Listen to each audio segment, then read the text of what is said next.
घर बैठे पैसे कमाने के टिप्स पाने के लिए चैनल को सब्सक्राइब करें और बेल आइकन को प्रेस करें, जिससे कि जब भी हम नया वीडियो अपलोड करेंगे आपको सबसे पहले जानकारी प्राप्त हो जाएगी। नमस्कार दोस्तों, solid business ideas YouTube channel में आप सभी का स्वागत है। और आज मैं आपके पास लेकर आया हूं फार्मिंग बिजनेस से रिलेटेड एक आइडिया। इस आइडिया को आप अप्लाई करके आपके 2 महीने अभी फसल जो गेहूं और चने की लगी थी वो आपकी कटने वाली है या कई खेतों में कट गई होगी। उसके बाद 2 महीने आपके खेत खाली पड़े रहेंगे।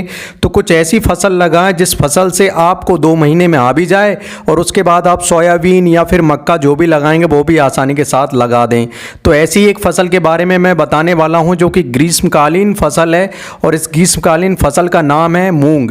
तो मूंग को आप वैज्ञानिक पहलू समझकर कि किस्म का चुनाव किस तरीके करें, बीज की मात्रा कितनी लगेगी, खाद उर्वरक का चुनाव कैसे करें, मिट्टी का परीक्षण कैसे करें, ये तमाम तरीके की जानकारी लेकर आप आसानी के साथ 1 एकड़ में 80,000 से 90,000 रुपये कमा सकते हैं। तो इसके बारे में मैं डिटेल में आपको बताने वाला हूं। आप अंत तक मेरे साथ बने रहें और अगर आप नए हैं तो चैनल को सब्सक्राइब जरूर कर दें, क्योंकि इसी तरीके की वीडियो हम डेली अपलोड करते रहते हैं।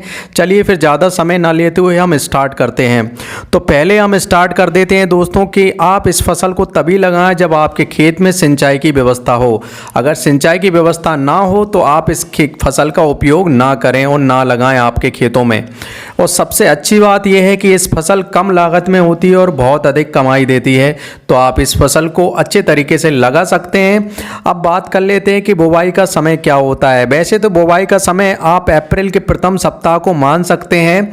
जैसे ही लेकिन रबी की फसल आपकी कट जाती है, मतलब गेहूं और चना आपके कट जाते हैं, तो उसके बाद आप एक गहरी जुताई कर लें। गहरी जुताई होने के बाद 2-3 हल्की हल्की जुताई कर दें और उसके ऊपर जो पाटा लगाकर बिल्कुल एक तरीके से उसको समतल कर दें।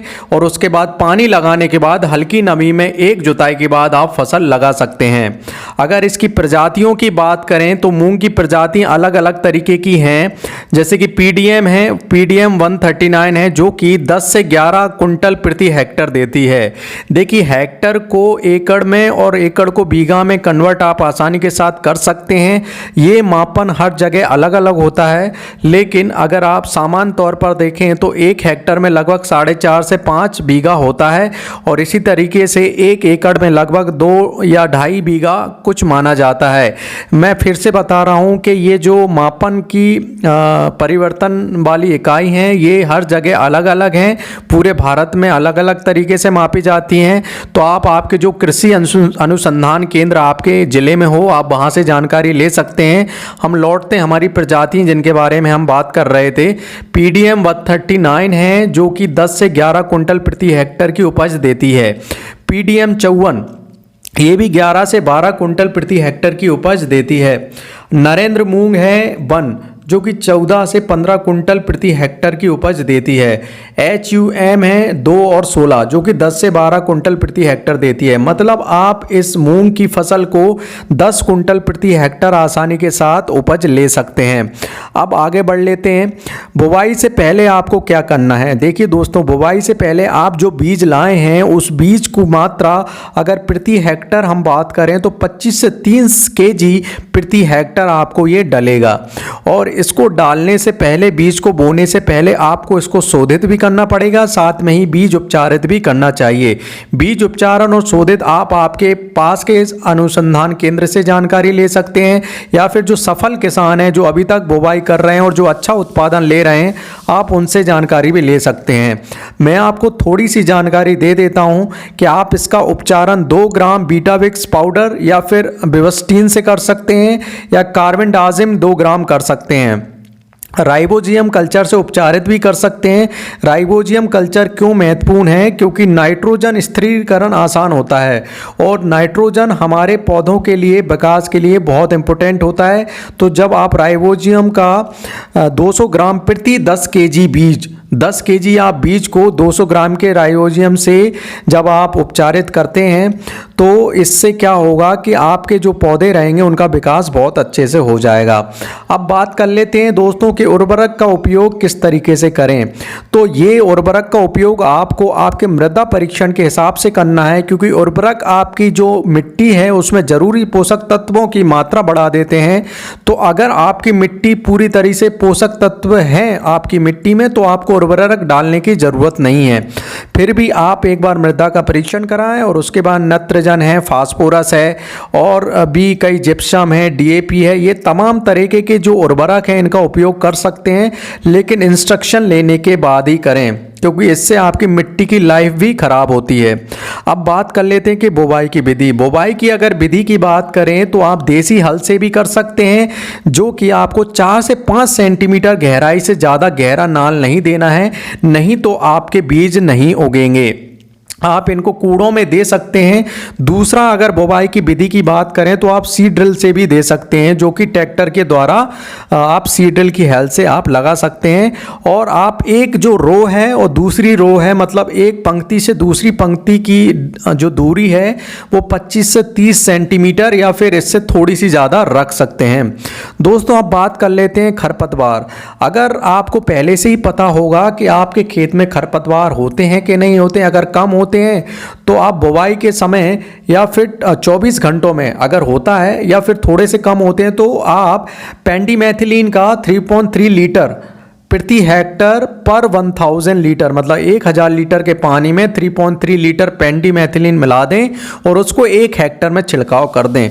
आप अगर 2 हेक्टर है तो आप इसकी डबल डोज कर लीजिए, तो इस तरीके से आप कर सकते हैं। या फिर आपकी खड़ी फसल में भी अगर खरपतवार होता है तो आप निराई या गुड़ाई की हेल्प से भी कर सकते हैं। कई ऐसे निराई गुड़ाई के यंत्र भी आ गए हैं जो आपके ट्रैक्टर की हेल्प से आसानी के साथ निराई गुड़ाई कर सकते हैं।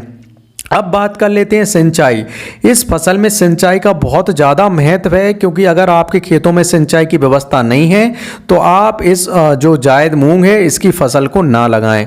पहली सिंचाई एस पर अगर देखा जाए अनुसंधान केंद्र की हेल्प से 18 दिन के बाद देना चाहिए। इतना जल्दी भी नहीं देना चाहिए जब आपके अच्छी तरीके से बीज ऊपर आ जाएं, क्योंकि आपने जब जो जायद मूंग बोई थी उस समय आपका खेत बहुत गीला था और हल्का हल्का नमी भी थी उसमें, तो ये बीज आसानी के साथ ऊपर आ जाएंगे। 18 दिन के बाद पहली सिंचाई दें। दूसरी सिंचाई आप 10 दिन के बाद दे सकते हैं और अगली सिंचाई 10 दिन, मतलब 10 दिन का आपको अंतराल रखना है।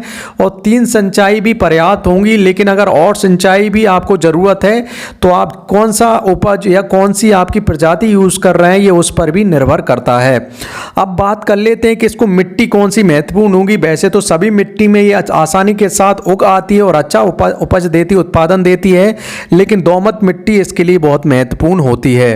तो दोस्तों, आप देख सकते हैं अब इसका अगर हम बात करें तो कितना उपज देती है, तो ये हमने देखा है कि प्रति हेक्टर आपको 10 कुंटल देती है। और आप इसकी कमाई कितनी होगी, अगर इसकी जानकारी आप ऑनलाइन देखेंगे तो आपको मिल जाएगी कि अभी कितना जा रही है। तो अगर आपका 5000 प्रति कुंटल आपका जा रहा है और उसके बाद आपका 10 कुंटल अगर निकल रहा है तो आप देख लीजिए कि 50,000 रुपये आप आसानी के साथ कमा सकते हैं। और ये 2 महीने में अगर 3 से 4 हेक्टर में भी आपने आपकी मूंग की फसल लगा दी तो आप आसानी के साथ 4 लाख रुपये या 2 लाख 3 लाख रुपये आसानी के साथ कमा सकते हैं। जितनी ज़्यादा आप इस फसल को बोएंगे उतना ज़्यादा आपका मुनाफा होगा। तो अगर ये वीडियो आपको अच्छी लगी है तो वीडियो को लाइक ज़रूर कर दें दोस्तों, और अपने दोस्तों में भी शेयर करें जिससे कि वो की भी जायद मूंग की फसल लगाएं। और साथ में अगर कुछ पूछना चाहते हैं तो आप कमेंट कर सकते हैं। नए हैं तो चैनल को सब्सक्राइब करके जाएं और इसी तरीके की हम वीडियो अपलोड करते रहें। हमारे साथ आप जुड़े रहें। इस वीडियो को देखने के लिए बहुत बहुत धन्यवाद। आगे की वीडियो में फिर मिलेंगे, तब तक के लिए जय हिंद, जय भारत। घर बैठे पैसे कमाने के टिप्स पाने के लिए चैनल को सब्सक्राइब करें और बेल आइकन को प्रेस करें, जिससे कि जब भी हम नया वीडियो अपलोड करेंगे आपको सबसे पहले जानकारी प्राप्त हो जाएगी।